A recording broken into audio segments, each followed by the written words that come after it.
Bom dia, meus amores. Tudo bem com vocês? Tia Joana deseja que esteja tudo bem com vocês e com a família de vocês, tá? A gente ficou de trabalhar hoje, né, a correção do exercício na sala virtual, tá?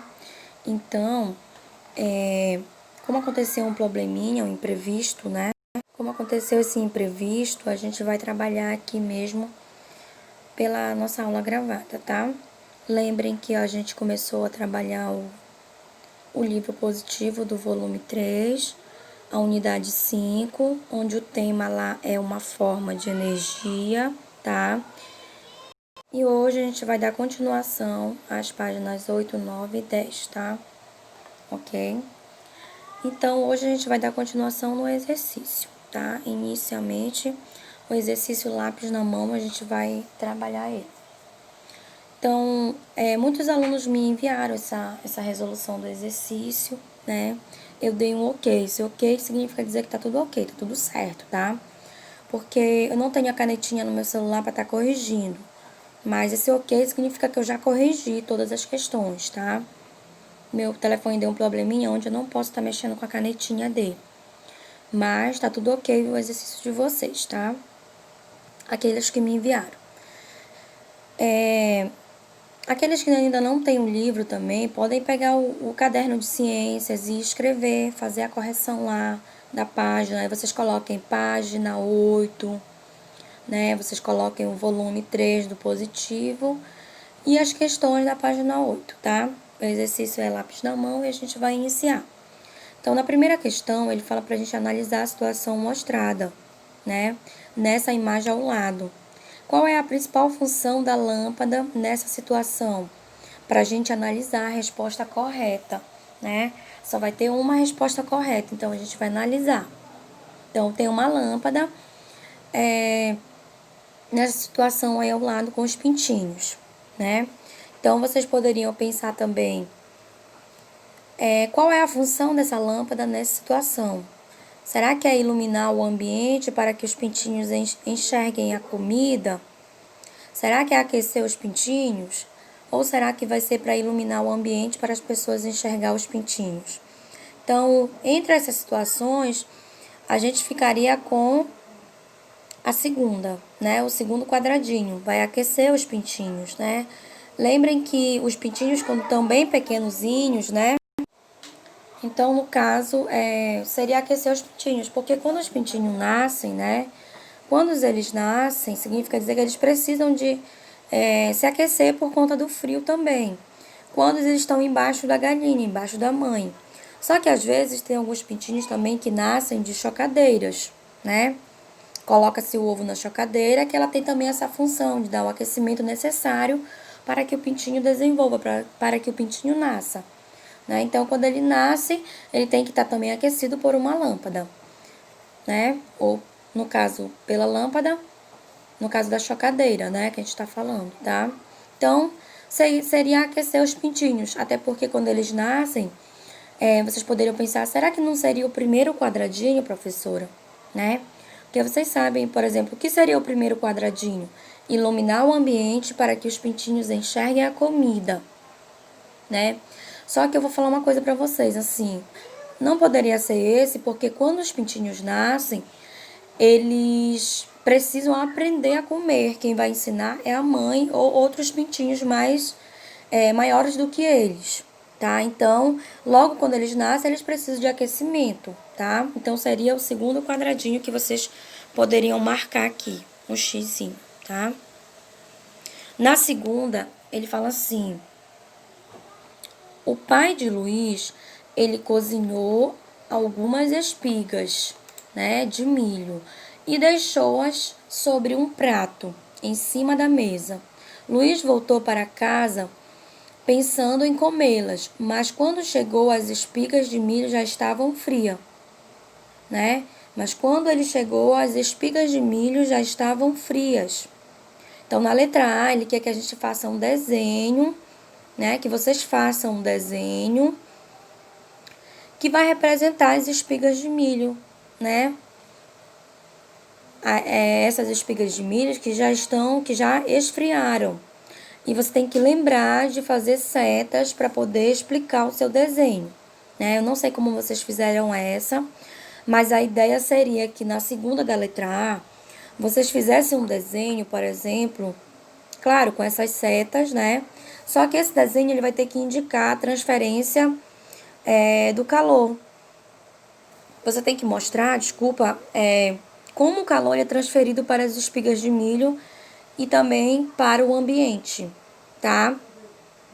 Tá? Então, você vai fazer um desenho mostrando, né, que esse calor ele é transferido dessas espigas de milho para o ambiente. Então, você poderia colocar, aquecê-las em um fogo também, mostrando isso, né? Ou você poderia fazer outro desenho em relação ao ambiente, mas colocar algumas setinhas, tá? Então, a ideia nessa seria mais ou menos isso que eu falei para vocês, tá? Na letra B, quando as espigas de milho pararam de esfriar. Então, quando é que as espigas de milho elas vão parar de esfriar? Segundo o desenho que você fez. Lembre que elas vão parar de esfriar, na verdade, quando, né, elas tiverem, né, a mesma temperatura que a do ambiente, ou seja, quando elas e o ambiente vão atingir o quê? A mesma temperatura, tá? Elas vão se igualar, então elas vão parar de esfriar, tá? Na terceira, ele quer que a gente analise a temperatura dos corpos A e B em cada situação. E caso haja transferência de calor entre eles, para a gente fazer uma seta indicando o sentido dessa transferência, tá? Nessa aqui. Então, na letra A, ele coloca pra gente dois corpos. Eu não sei se vocês lembram, mas a gente trabalhou nas aulas passadas essa questão de transferência do calor, né? A gente falou em si, né, que por exemplo, existe mais ou menos uma diferença de temperatura entre os corpos, entre os dois corpos, por exemplo, A e B. O calor, geralmente, ele é transferido de um corpo com maior temperatura, que a gente falou, para o com menor temperatura, para aquele corpo que está com menor temperatura, né? Aí a gente até falou sobre a ideia da chama do fogão. A chama do fogão, a gente falou que ela é uma fonte de calor, né? Então, quando a gente vai fazer uma comida, por exemplo, quando a gente aquece uma sopa, o calor ele vai sendo transferido do fogão para a panela. E também da panela para quem? Para o alimento, né? Que até que esse alimento ele vai ficar quente. Então, quando, por exemplo, um corpo recebe calor, né? Ele vai esquentar e a sua temperatura também ela vai aumentar. Lembre que a gente falou que quando um corpo ele perde calor, significa dizer o quê? Que o corpo esfria e a temperatura ela vai ter que diminuir, tá? Então, essa transferência em geral de calor, ela vai ser espontânea, que eu falei pra vocês, né? E ela só vai, vamos supor assim, atingir um equilíbrio, ela só vai acabar, né? Quando esses corpos ficarem com a mesma temperatura, tá? Eles vão se igualar. Então, aqui nessa terceira questão, desculpa, ele fala um pouquinho sobre isso. Ele quer saber, né, que você indique as setas no sentido da esquerda para a direita, da direita para a esquerda, o sentido que está acontecendo a transferência do calor entre esses corpos A e B nas alternativas, tá? Então, na letra A, está acontecendo alguma transferência de calor? O corpo A está com 26 graus Celsius, o corpo B está com 26 graus Celsius.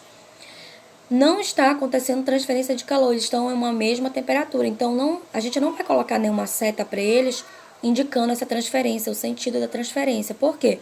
Porque eles já estão igualados, né? Eles já estão igualados em relação à transferência de calor. Eles já estão à mesma temperatura, tá? Na letra B, ele coloca um corpo A com 12 graus Celsius, que é a temperatura, e o corpo B com 14 graus Celsius. Tá acontecendo alguma transferência de calor? Tá. Qual é o sentido? Do corpo com maior temperatura para o de menor. Então, você iria colocar uma setinha desse sentido aqui, da direita para a esquerda, tá? E na letra C, qual é o sentido da seta da transferência de calor? do corpo A para o corpo B, pois o corpo A está com uma temperatura maior que o corpo B, então é da esquerda para a direita, a setinha, tá? Ok? E na quarta questão, ele fala um pouquinho que a mãe de Maria, ela costumava colocar a mão em sua testa quando ela desconfiava, na verdade, que ela estava com febre. Mas em seguida, sempre confirmava a temperatura usando um termômetro, né? Então, por que o uso do termômetro ele é importante, né? Aí vocês vão colocar essa questão aí. Porque às vezes quando a gente coloca a mão na testa, a gente não tem uma certeza, né? A gente não tem, vamos supor assim,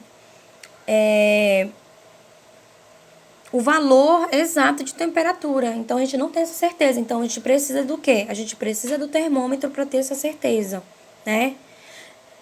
Logo, a gente poderia colocar como resposta justamente isso que eu falei para vocês, né? Porque no caso, porque o uso do termômetro é importante, é isso que ele quer saber, né? É importante porque ele vai indicar a temperatura exata, né?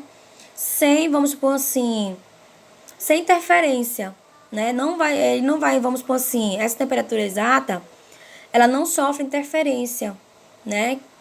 Em relação à questão das sensações, por exemplo, do corpo, entenderam? É diferente.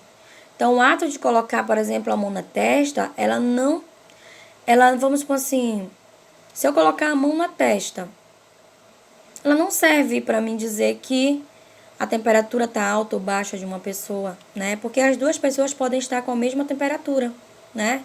Então, nesse caso, por que o uso do termômetro é importante? Então, vocês podem colocar isso, porque os termômetros, em geral, eles vão indicar a temperatura exata, tá? E eles não vão sofrer o quê? A interferência. Eles não vão sofrer interferência em relação ao corpo.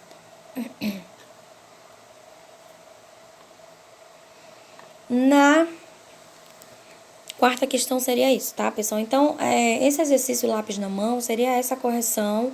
Façam um desenho bem legal, aqueles que ainda não fizeram, e tentem enviar ainda, tá? Vamos falar um pouquinho sobre a página 8, efeitos do calor, tá? Então, pessoal, esse tópico ele vai falar um pouquinho sobre os efeitos do calor, né? E aí a gente pode colocar essa questão em relação a situações que acontecem cotidianamente, né? A gente pode falar um pouquinho sobre alguns materiais, né? Que sofrem esses efeitos também, tá? Mas em si, esse tópico, efeitos do calor, né? A gente vai falar um pouquinho de algumas substâncias que elas são formadas, né? Por materiais, né? E aí as substâncias, elas vão sendo formadas por vários tipos desses materiais. Então, em geral, as substâncias que vão, por exemplo, compor os materiais, elas podem ser encontradas em 3 estados físicos, né? 3 estados da matéria, que a gente pode dizer, tá? Que é o estado sólido, líquido e gasoso, tá? Que é isso que a gente vai falar um pouquinho sobre esses materiais, tá? A gente vai falar sobre esses materiais, tá? E sobre os estados que eles podem ser encontrados, tá ok? Então, vamos iniciar a falar sobre o primeiro, tá? São os materiais sólidos, ok? Deixa eu buscar aqui. Isso, os materiais sólidos, tá? Então, os materiais sólidos, em geral, eles apresentam uma forma e um volume que é definido, tá? E eles não dependem, tá? De quem? Do recipiente que a gente pode conter ele, onde eles vão se encontrar, tá? Então, todos os materiais sólidos, eles têm uma forma e um volume que é definido, mas eles não vão depender do recipiente onde a gente encontra ele. Por exemplo, a madeira, né? Os tijolos são são substâncias que são formadas por materiais, como a argila também. Eles são substâncias sólidas, né?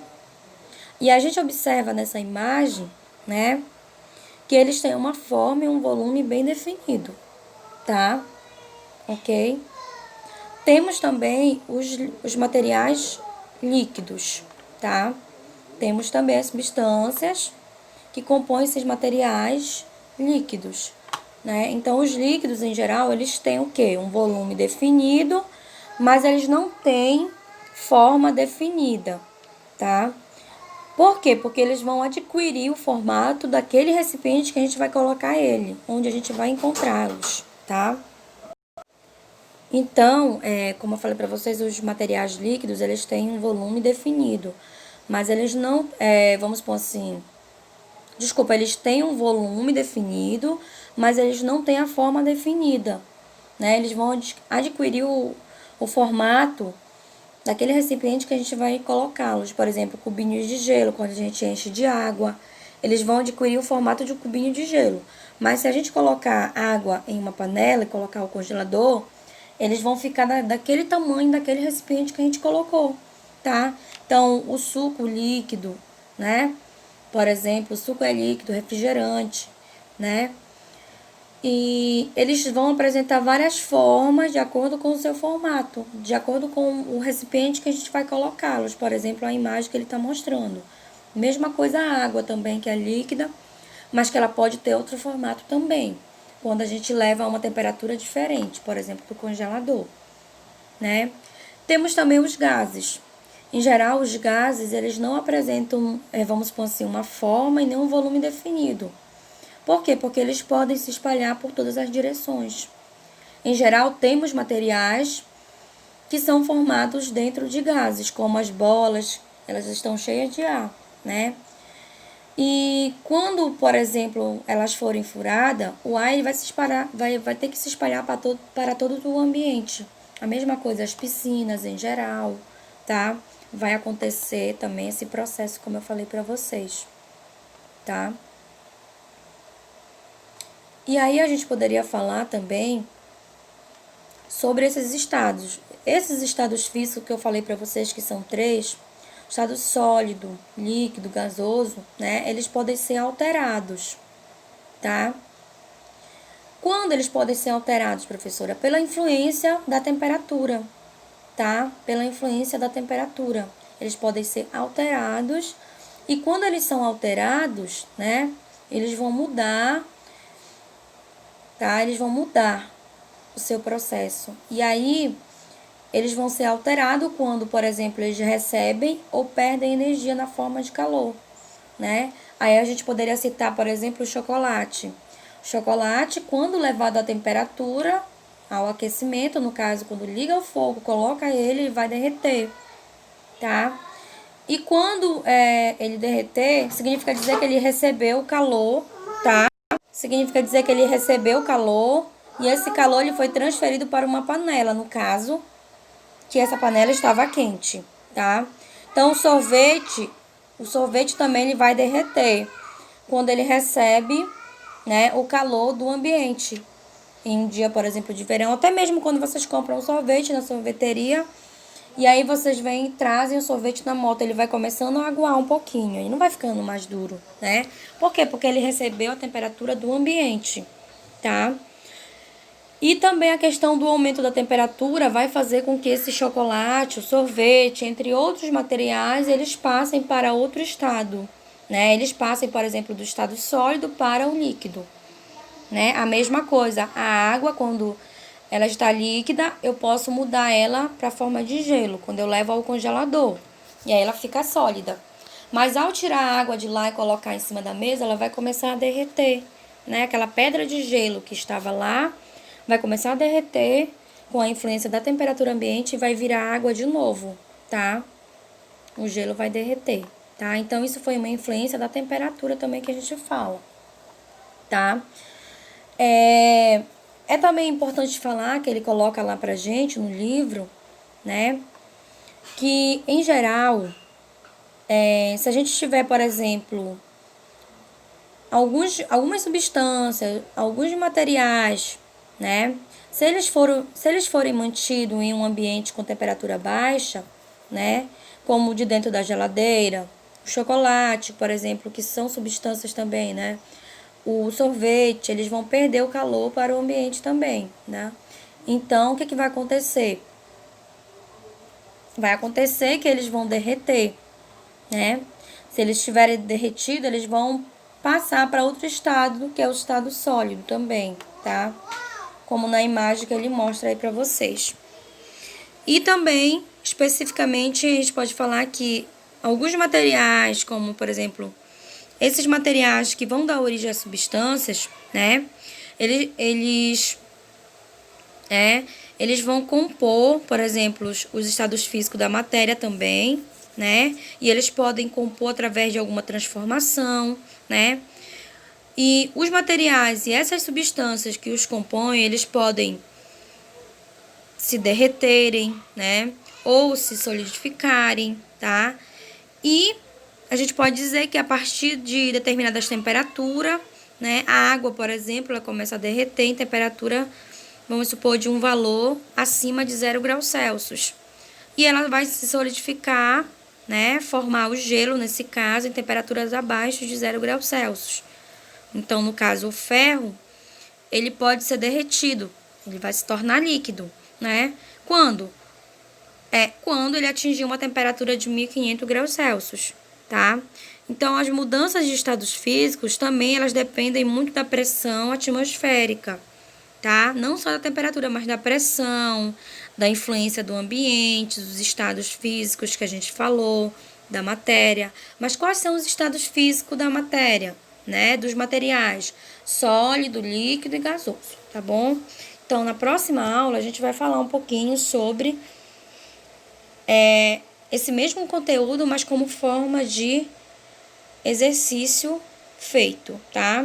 Então, pessoal, uma boa semana a todos. Desejo que todos estejam bem, tá? E, no mais,